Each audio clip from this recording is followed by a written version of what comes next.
મારું નામ છે હીરજાની. હું અમદાવાદથી આવું છું. જેમ સરે વાત કરી એમ કે નાની એજમાં આ બિઝનેસ મળેલો.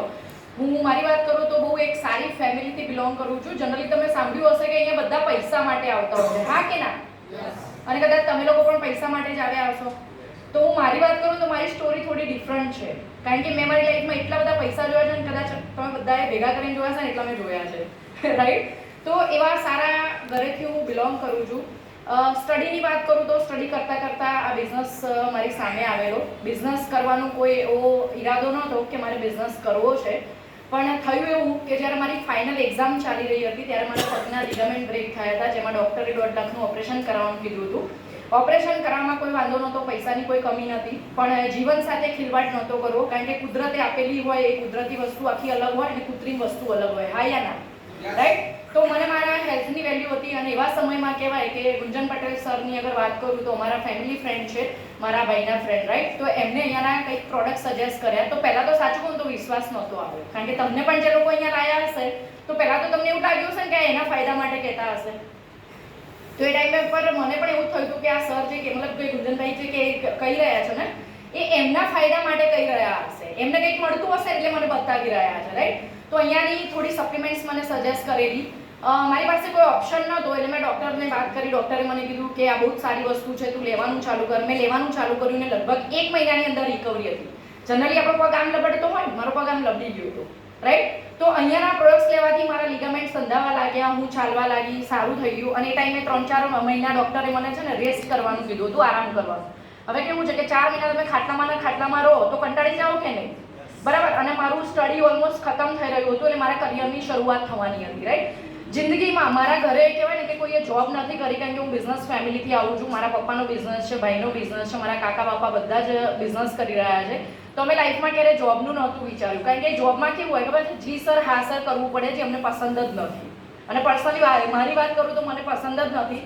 અને અહીંયા ઘણી બધી લેડીઝ પણ બેઠી છે, તમારા ઘરમાં પણ ઘણી બધી લેડીઝ હશે, રાઈટ? તો કોઈ પણ જગ્યાએ જોબ પર જશે ને તો આપણને એક ટેન્શન રહેશે કે ત્યાંનું એટમોસ્ફિયર કેવું હશે, ત્યાંના લોકો કેવા હશે, તમારા ઘરની સ્ત્રીઓ ત્યાં સેફ હશે કે નહીં, આવી ચિંતા થાય કે ના થાય, રાઈટ? તો મને ખુદને ક્યારે જોબ નથી કરવી. એવા સમયમાં કહેવાય કે મેં બેડ રેસ્ટ કરતાં કરતાં બિઝનેસને શીખ્યો. જેમ ધરતી મેં હમણાં કીધું ને કે પ્રોડક્ટ પહેલાં વાપરો, સમજો, શીખો, પછી બિઝનેસ કરો, રાઈટ? તેવી રીતે 4 મહિના મેં પણ બિઝનેસને સમજ્યો, પછી હું આ બિઝનેસમાં આવી. અને એ ટાઈમે મારા મેન્ટર દીપક મેમની મેં સ્ટોરી સાંભળેલી કે SY ભણેલા, ગુજરાતી મીડિયમથી અમે પાસ કરેલું, હિન્દી પણ નહોતું આવડતું, કોમ્પ્યુટર પણ નહોતું આવડતું, અને આ બિઝનેસમાંથી એ ટાઈમ પર અગર વાત કરું તો 8 લાખ રૂપિયા મહિનાની આવક લઈ રહ્યા હતા. તો મેં મારી સેલ્ફને કમ્પેર કરી કે જો એ 1 મહિનાના 8 લાખ રૂપિયા કમાઈ શકે તો તે તો ડબલ ગ્રેજ્યુએશન કર્યું છે, બરાબર? તો તું એટલીસ્ટ 8 લાખ નહીં તો 80,000 તો કમાઈ શકે કે નહીં? તો મેં મારી જાતને કમ્પેર કરી, બિઝનેસ શીખ્યો અને બિઝનેસ શરૂ કર્યો. શરૂ બી નહોતો કર્યો એકચ્યુઅલી. પ્રોડક્ટ્સ પહેલાં તો કેવું હતું, KYC નહોતા એટલે જોઈનિંગ થઈ જતું હતું, રાઈટ? તો પહેલા મહિને 18 રૂપિયા આવ્યા. બીજા મહિને મારા જેવા લોકો ખબર કાઢવા આવે, એમને પૂછ્યું કે ઓપરેશન કેમ કેન્સલ થઈ ગયું, કેવી રીતે? તો મેં પ્રોડક્ટ્સનું સજેશન કર્યું કે આ પ્રોડક્ટ ખાવાથી મને આ સારું થયું. એ લોકોએ મંગાવ્યા, એમને સારા રિઝલ્ટ મળ્યા, એમણે બીજાને આપવાનું શરૂ કર્યું અને એ લોકોએ મંગાવ્યા અને એમાં 2000 રૂપિયા આવ્યા.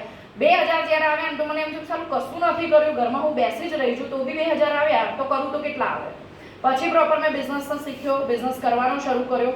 મારા ઘરમાં મારા કુટુંબની અગર હું વાત કરું તો હું પહેલી એવી વ્યક્તિ છું કે જેને પાસપોર્ટ કરાયો અને ફોરેન ફરવા ગઈ વેસ્ટીજ થકી, રાઈટ? તો થેન્ક યુ વેસ્ટીજને કે આ પ્રાઉડ મેં મારી સેલ્ફને ફીલ કરાવ્યું, મારા ઘરનાને ફીલ કરાવ્યું, રાઈટ? ઘરની અગર વાત કરું તો ઓલરેડી 3.5-4 કરોડનું મકાન છે પપ્પાનું, તો બી કંપની અહીંયાથી ઘરનો ફંડ આપી રહી છે. એટલે હવે એક પાકું ડ્રીમ ક્રિએટ કરી દીધું છે કે હું મારા નામનું પણ એક ઘર લઈશ. કારણ કે છોકરીઓને છે ને કોઈ દિવસ ઘર ના હોય, મા બાપના ઘરે રહેતા હોઈએ ત્યાં સુધી એવું કહેવામાં આવે કે આ મમ્મી પપ્પાના ઘરે છે, બરાબર? સાસરે જઈશું ને એટલે એવું કહેવામાં આવશે કે આ તો એના હસબન્ડનું ઘર છે. અને છોકરા મોટા થશે ને ત્યારે એવું કહેવામાં આવશે કે આ તો એના બાળકનું ઘર છે. એટલે આપણું નામ ક્યાંય હોતું નથી, મીન્સ કે લેડીઝનું ક્યાંય નામ હોતું નથી. એટલે કહેવાય ને કે સપનાના લિસ્ટમાં એક નામ મતલબ એક એડ એ પણ કર્યું છે કે મારા નામથી મારા ઘરની તકતી લાગવી જોઈએ, રાઈટ? તો આ પાવર જે આપે છે ને આપણને અહીંયાથી વેસ્ટેજ આપી રહ્યો છે, બરાબર? ગાડીની વાત કરું તો ઓલરેડી ઘરે 2 ગાડી છે, ચલાવતા નથી આવડતું તો પણ કંપની દર મહિને ફંડ આપી રહી છે. વિચારો, નથી આવડતી, ઓલરેડી ગાડી છે તો બી કંપની ગાડીને આ ફંડ રૂપે પૈસા આપી રહી છે એવરી મંથ. તો આટલી સરસ કંપનીમાં કામ કરવું જોઈએ કે ના કરવું જોઈએ? રાઈટ. ઇન્કમની વાત કરું તો મેં જેમ કીધું ને કે પૈસાની કોઈ દિવસ કમી નથી જોઈ, પૈસા માટે હું બિઝનેસમાં નથી આવી, પણ મારો પહેલેથી એક સ્વભાવ રહ્યો છે કે મને લોકોની મદદ કરવી બહુ ગમે. તમારામાંથી બહુ જ બધા લોકો એવા હશે ને કે કોઈની મદદ કરવામાં ખુશી મળતી હશે, હા કે ના? પણ શું ખરેખર તમે એ ખુશીને જીવી શકો છો ખરા? નથી જીવી શકતા. કેમ? આપણી પાસે જ પૈસા નથી હોતા તો આપણે કોઈને શું મદદ કરી શકવાના? આપણે સારી હોટલમાં જમી નથી શકતા તો આપણે એક ટાઈમ કોઈને કેવી રીતે જમાડી શકવાના, હા કે ના? પણ આ નેચર મારો હતો, એટલા માટે હું મારું બિઝનેસમાં આવવાનું મેઇન કારણ એ હતું કે આજે કેવું છે ખબર છે, કોઈ વ્યક્તિને પૈસાની જરૂર હોય ને, દરેક પ્રોબ્લેમ છે ને પૈસાથી સોલ્વ થતી હોય છે, હા કે ના? કોઈના કપડાં નહીં હોય તો ખરીદીને લાવો એટલે પૈસા આપવા પડશે, હોટલમાં જમવું હશે તો પૈસા પે કરવા પડશે, મતલબ કે હરેક વસ્તુની કિંમત ચૂકવવી પડે છે પૈસા થકી. યસ યા નો? એટલે કહેવાનો મતલબ એ છે કે દરેક જગ્યાએ પૈસા બહુ જ ઇમ્પોર્ટન્ટ છે. કોઈની મદદ કરવી હોય તો પણ પૈસો લાગતો હોય છે. તમે કોઈની મદદ કરશો તો એક બે વખત કરી શકશો, પણ તમારા જ ખિસ્સામાં એટલા ઇનફ નહીં હોય, તમે જ જીવનમાં કોમ્પ્રોમાઇઝ કરતા હશો તો તમે કોઈની મદદ કેવી રીતે કરી શકશો? નહીં કરી શકો ને.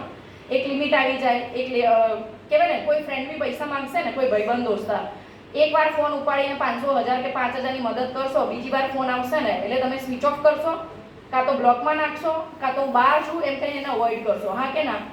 રાઈટ. તો કહેવાનો મતલબ કે આપણી પાસે પૈસા નથી હોતા એટલે આપણે લોકોની મદદ નથી કરી શકતા, બટ આ પ્લેટફોર્મ મને એક એવું લાગ્યું કે હું લોકોને રસ્તો બતાવીશ. મારા વર્ડ ઉપર ખાસ ધ્યાન આપજો કે હું લોકોને રસ્તો બતાવીશ કે આ પ્લેટફોર્મ આ છે, તમને અહીંયાથી આ મળી શકે છે, તમે આ રીતે કામ